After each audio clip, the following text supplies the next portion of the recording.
Hello बेटा। हम संजीव चौधरी।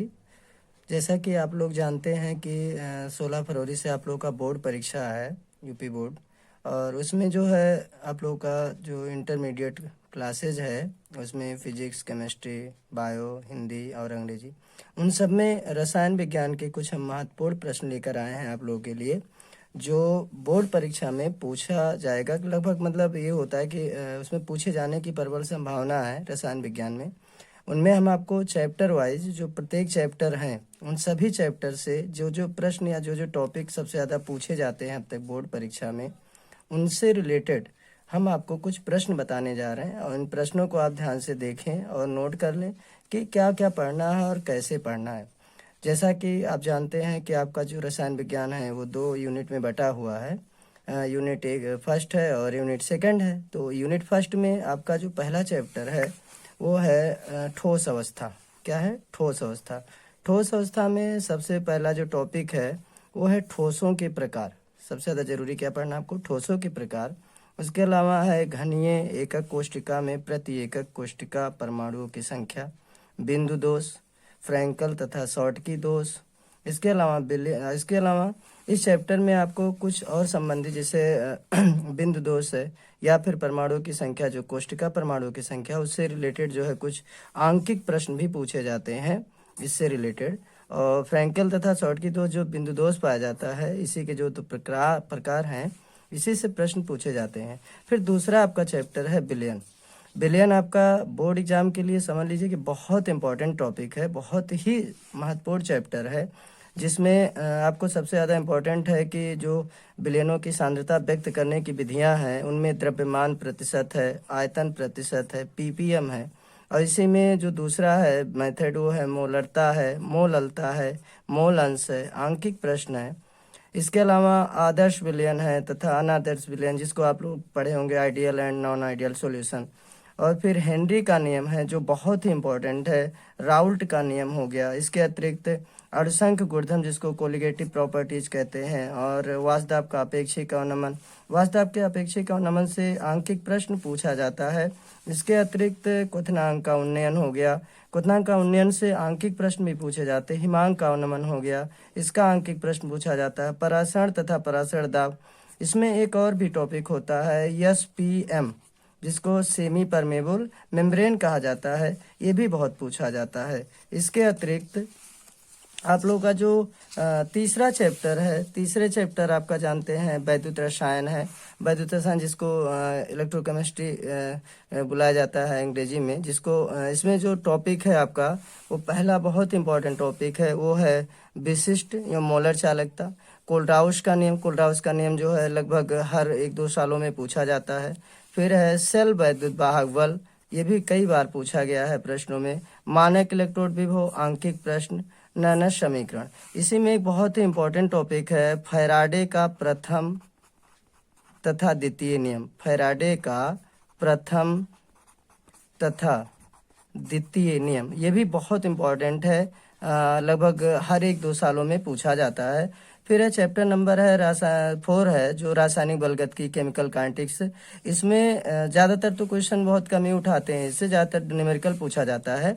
लेकिन इसमें से अभिक्रिया का वेग, जिसमें अभिक्रिया का वेग जो औसत वेग होता है, ताक्षणिक होता है, प्रारंभिक औसत को एवरेज वेलोसिटी, और इंस्टेंटेनियस वेलोसिटी और इनिशियल जो वेलोसिटी होता है, इन सब से प्रश्न पूछे जाते हैं। और फिर अभिक्रिया वेग को प्रभावित करने वाले कारक हैं जैसे ताप, दाब, सांद्रता और फिर उत्प्रेरक, इनका क्या प्रभाव पड़ता है किसी भी अभिक्रिया के वेग पर, इसको भी पूछा जाता है। और इस टॉपिक में, टॉपिक तो बहुत बड़ा है, लेकिन ये जो अभिक्रिया की कोटि है, अभिक्रिया की कोट बहुत से होती है 4 प्रकार की, शून्य कोट की, प्रथम कोट की, द्वितीय कोट की, तृतीय कोट की। तो इन सब में सबसे ज़्यादा जो आपके लिए इम्पोर्टेंट है वो है आपका प्रथम कोट की अभिक्रिया। प्रथम कोट की अभिक्रिया का न्यूमेरिकल भी पूछा जाता है, एक आंकिक प्रश्न भी पूछा जाता है। इसके अलावा इसी चैप्टर में से अर्धायुकाल अर्थात हाफ लाइफ की गणना कैसे की जाती है, और प्रथम कोट के लिए सिर्फ हाफ लाइफ को आपको पढ़ना है।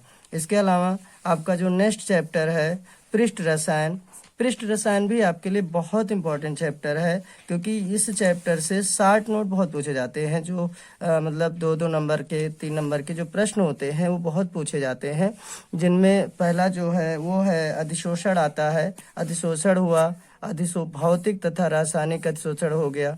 कोलाइडी अवस्था बहुत पूछा जाता है। द्रवविरागी तथा द्रवरागी तथा द्रवविरागी कोलाइड, जिसको लायोफिलिक एंड लायोफोबिक कोलाइड भी कहा जाता है अंग्रेजी में। इसके अलावा इस चैप्टर से 60 नोट, जो आपसे हमने कहा है कि चैप्टर से सबसे ज़्यादा 60 नोट पूछा जाता है, उसमें टिंडल प्रभाव, ब्राउनी गति, रक्षी कोलाइड, वैद्युत कण संचलन, और फिर स्कंदन और पायस इमल्सन के नाम से जाना जाता है। जैसे तेल और पानी को मिला दीजिए आपस में तो एक विलयन बनता है। ठीक उसी प्रकार तेल और पानी के साथ साथ आप लोगों ने देखा होगा कि पानी को तेल में मिलाइए या तेल को पानी में मिलाइए तो एक प्रकार का विलयन बनता है, जो विलयन आपका कहलाता है पायस। उसके अलावा आपका अगला चैप्टर है पी ब्लॉक है। इसमें पी ब्लॉक में तो आप लोग जानते हैं कि ये आपके फर्स्ट यूनिट का सबसे बड़ा चैप्टर है, और जाहिर सी बात है जब बड़ा चैप्टर है तो इसमें से प्रश्न भी ज़्यादा पूछे जाते हैं। इनमें सबसे इम्पोर्टेंट जो है कि आप लोग पढ़ेंगे क्या कि 15वें, 16वें, 17वें तथा 18वें वर्ग के जो तत्व हैं, इनका सामान्य लक्षण आपको जानना जरूरी है कि इस वर्ग में कौन कौन से तत्व हैं। जैसे 15वें वर्ग में कौन कौन तत्व हैं, 16वें वर्ग में कौन कौन तत्व हैं, इन सब तत्वों के बारे में जानना जरूरी है। इसके अलावा इस चैप्टर से एक बड़ा प्रश्न आता है बनाने की विधि, जैसे अमोनिया हो गया NH3, nitric acid HNO3, chlorine का डीकन विधि, सल्फर डाइऑक्साइड बनाने की विधि, और इन सब के भौतिक तथा रासायनिक गुणों को भी पूछा जाता है। इसके अलावा इस चैप्टर से हैलोजन रंगीन क्यों होते हैं, बहुत पूछा जाने वाला प्रश्न है। इसके अलावा इसी टॉपिक में अंतरा हैलोजन यौगिक कैसे बनते हैं, उनको बनाने की विधियां, उनके मतलब रिएक्शन कौन कौन से हैं, क्रियाएं कौन कौन सी हैं, उनके बारे में बहुत पूछा जाता है इस टॉपिक में से। इसके अलावा आपका इसी में nitrogen, oxygen, phosphorus, fluorine, phosphorus, sulphur के ऑक्सो अम्ल का निर्माण कैसे होता है, इन सब के बारे में भी एक का ऑक्सो अम्ल जरूर पूछा जाता है। इसके अलावा आप लोग जानते हैं कि जो 18वें वर्ग में है अक्रिय गैस तत्व, जिनमें हीलियम, नियान, आर्गन, क्रिप्टॉन, जेनान, रेडान, ओगानेशन, वो सब तत्व हैं। ये तत्व अक्रिय गैस माने जाते हैं क्योंकि ये रासायनिक रूप से क्या होते हैं, निष्क्रिय होते हैं, जल्दी क्रिया नहीं करते हैं। और इन गैसों की अक्रियता का क्या कारण है, आखिर ये क्रिया क्यों नहीं करते हैं, इसके बारे में से प्रश्न पूछे जाते हैं। इसके अलावा आपका आता है चैप्टर नंबर 8 आता है। चैप्टर नंबर 8 आपका है 8वां है डी तथा एफ ब्लॉक के तत्व। डी तथा एफ ब्लॉक के तत्वों में पहला टॉपिक ये है कि आपको इसके बारे में जानना जरूरी है कि डी ब्लॉक तत्वों का परिचय क्या है तथा उसका सामान्य लक्षण क्या है, जैसे उसकी स्थिति क्या होगी आवर्त सारणी में। इन सब चीजों को ध्यान देना बहुत ही आवश्यक है, जानना जरूरी है। संक्रमण तत्व के बारे में आप बढ़िया से पढ़ लीजिएगा, क्योंकि ये ऐसा प्रश्न है जो हर साल आपके बोर्ड एग्जाम में पूछा जाता है। और फिर इसके अलावा है आपका यह ब्लॉक तत्व, इसी में 2 यूनिट है जैसा कि आपको बताया डी तथा एफ, जिसमें यह ब्लॉक जो है उसका सामान्य परिचय, उनको कहाँ रखा गया है आवर्त सारणी में, किस तरीके से व्यवस्थित किया गया है, इन सब चीज़ों के बारे में पूछा जाता है। इसके अलावा इसमें बहुत ही ज़्यादा पूछा जाने वाला कोई प्रश्न है लेंथेनाइड तथा एक्टिनाइड आकुंचन, जिसको संकुचन भी कहा जाता है, कॉन्ट्रैक्शन भी कहा जाता है। इसके अलावा आपका आता है 9वां चैप्टर आता है। 9वां चैप्टर है आपका उपसह संयोजक यौगिक।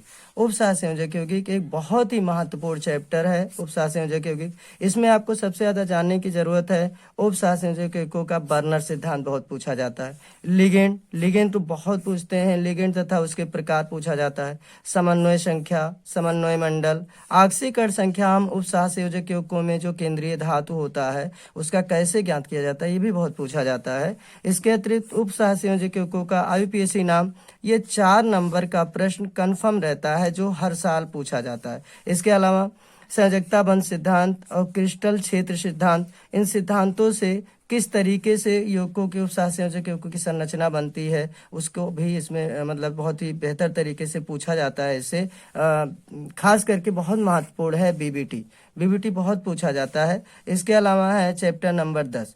चैप्टर नंबर 10 है हैलोएल्केन तथा हैलोएरिन। हैलोएल्केन ये ऑर्गेनिक केमिस्ट्री अर्थात कार्बनिक रसायन का पोर्शन है। कार्बनिक रसायन में सबसे ज़्यादा इम्पोर्टेंट जो है आप देखेंगे तो कार्बनिक रसायन में सबसे ज़्यादा इंपॉर्टेंट चैप्टर आपका वैसे तो एल्डिहाइड कीटोन कार्बोक्सिलिक एसिड है, लेकिन पढ़ना तो आपको सब है। जिसमें से हेलोएल्केन में सबसे ज़्यादा आप क्या जानेंगे, सबसे पहला टॉपिक क्या पढ़ेंगे, हेलोएल्केन तथा हेलोएरिन। इसमें दो टॉपिक हैं, दोनों टॉपिक का सामान्य परिचय मालूम होना चाहिए तथा उनका आईपीएससी नाम किस तरीके से, खास करके जो श्रृंखलाबद्ध यौगिक हैं उनका आपको सामान्य नाम तथा आईपीएससी नाम बहुत ही आवश्यक है। इसके अलावा इसमें एक टॉपिक है SN1 तथा SN2 अपक्रिया, जो नाभिक स्नेही प्रतिस्थापन अपक्रियाएं होती हैं, जिनको कहा जाता है एक आणविक नाभिक स्नेही प्रतिस्थापन अपक्रिया, इसको कहा जाता है द्विआण्विक नाभिक स्नेही प्रतिस्थापन अपक्रिया, जो बहुत पूछा जाता है लगभग हर 1-2 सालों में। इसके अलावा इसमें एक और टॉपिक बहुत पूछा जाता है, जैसे ग्रिग्नार्ड अपकर्मक का निर्माण कैसे किया जाता है। ग्रिग्नार्ड अपकर्मक, इसका कभी कभी ये भी पूछ लिया है प्रश्न में कि ग्रिग्नार्ड को, वेक्टर ग्रिग्नार्ड को नोबेल पुरस्कार से कब सम्मानित किया गया है, 1-2 बार ये भी पूछ लिया है। इसी चैप्टर में आपको एक टॉपिक और भी बहुत इंपॉर्टेंट मिलेगा, वो टॉपिक है जैसे नेम रिएक्शन है, कुछ नाम अपक्रियाएं जो नाम से दी गई हैं वैज्ञानिकों के द्वारा विशेष तौर पर, जिनमें वुड्स अपक्रिया है, फ्रीडल क्राफ्ट अपक्रिया है, एक इसमें है DDT। थोड़ा शार्ट नोट इसके बारे में भी पढ़ लीजिएगा, ये भी बहुत इंपॉर्टेंट टॉपिक है। इसके अलावा आपका अगला चैप्टर आता है चैप्टर नंबर 11। चैप्टर नंबर 11 क्या है, अल्कोहल, फिनाल तथा ईथर। इसका बेटा सबसे पहले आप लोग जानेंगे कि अल्कोहल का, फिनाल का तथा ईथर का परिचय क्या है। जैसे अल्कोहल की पहचान कैसे करेंगे, फिनाल का पहचान कैसे करेंगे, ईथर की पहचान कैसे करेंगे, उनका परिचय जानना बहुत जरूरी है, सामान्य परिचय मालूम होना चाहिए। और इन तीनों का आईपीएससी नाम भी आपको तैयार करना पड़ेगा अगर ये चैप्टर आपको बेहतर तरीके से सॉल्व करना है। इसके अलावा इस चैप्टर में बेटा तीनों के, जैसे अल्कोहल में एथिल अल्कोहल बनाने की विधि, फिनाल में फिनाल का, ईथर में ईथर, खास करके कौन सा ईथर रख दीजिएगा, डाईमेथिल ईथर। डाईमेथिल ईथर बनाने की विधि जो है वो बहुत पूछा जाता है। अब जब इनके बनाने की विधि पूछेगा तो इनके भौतिक तथा रासायनिक गुणों को भी आपको बेहतर तरीके से पूरा लिखना पड़ेगा। इसके अलावा एल्कोहलों का वर्गीकरण कैसे किया जाता है, जैसे एक बार हाइड्रोक्सिल समूह के आधार पर एक 1 डिग्री 2 डिग्री और फिर मतलब मोनोहाइड्रिक, डाईहाइड्रिक, पॉलीहाइड्रिक के आधार पर डिवाइड किया जाता है। फिर इनमें तीनों को विभेद कैसे किया जाता है, उसके लिए ल्यूकस परीक्षण जो है बहुत इंपॉर्टेंट है। इसमें ये लगभग परीक्षण जो है बहुत महत्वपूर्ण है, इसको बार बार पूछा जाता है आपके बोर्ड एग्जाम में। ल्यूकस परीक्षण के बाद है इस चैप्टर में कुछ नेम रिएक्शन भी हैं, जैसे रिमर टीमैन है, कोल्बे अपक्रिया है, विलियमसन संश्लेषण है, एस्ट्रीकरण है। इसके अलावा इस चैप्टर में और आपको कुछ नहीं पढ़ना है, बाकी उपयोग वगैरह आप लोग पढ़ लेते हैं तो सही है, नहीं तो फिर आप अगला है आपका चैप्टर नंबर 12, एल्डिहाइड, कीटोन तथा कार्बोक्सिलिक एसिड। इस एल्डिहाइड, कीटोन, कार्बोक्सिलिक एसिड में भी आपको सबसे पहले क्या देखना है, उसका सामान्य परिचय।